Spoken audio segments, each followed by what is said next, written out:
Les chrétiens sincères, fidèles, véridiques, peuvent être séduits pour plusieurs raisons. Premièrement, lorsque par la puissance de régénération du Saint-Esprit, un homme devient enfant de Dieu et reçoit une vie nouvelle dans la mesure où il se met au bénéfice du sacrifice expiatoire de Christ. Il ne reçoit pas en même temps la toute connaissance sur Dieu, sur soi-même et sur le diable.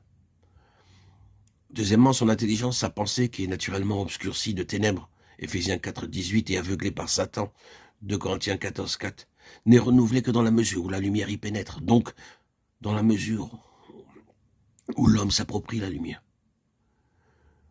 Puis la séduction s'adresse à l'intelligence. C'est une erreur qu'on accepte comme vérité.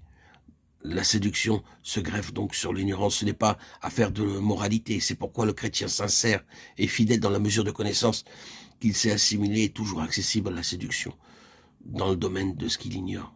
Il peut être séduit sur tout ce qu'il ignore, à cause même de ce qu'il ignore. 2 Corinthiens 2, 11.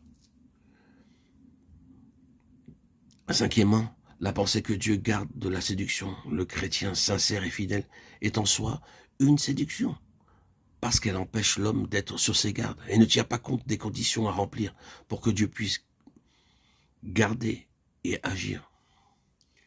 Et pour terminer, une des dernières séductions que Christ n'aurait pas averti ses disciples en leur disant « Prenez garde que personne ne vous séduise ».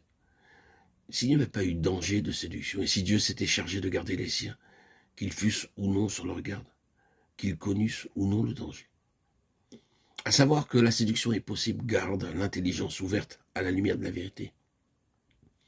Et ceci est essentiel pour que Dieu puisse exercer sa protection en faveur des siens. Et bien sûr, au contraire, une intelligence fermée favorise l'action de Satan, qui profite alors de la première occasion pour entraîner aux séductions de l'erreur. Si, relisant l'histoire de l'Église, nous nous arrêtons sur les diverses hérésies ou illusions religieuses du passé, nous voyons qu'elles sont nées à l'époque de quelques grandes crises spirituelles, semblables à celles qu'aujourd'hui nous nommons baptême du Saint-Esprit. Une crise dans laquelle l'homme est amené à se donner tout entier au Saint-Esprit, ce que, faisant, il devient accessible à toutes les puissances naturelles du monde invisible. Et c'est justement là le danger. Jusque-là, l'homme avait fait appel à ses facultés pour décider entre le bien et le mal et pour se diriger. Mais du jour où il s'abandonne au Saint-Esprit, il obéit à une personne invisible. C'est elle qui décide pour lui. Il ne se sert plus de ses facultés pour peser, raisonner et décider. Il suit une direction surnaturelle qu'il croit divine.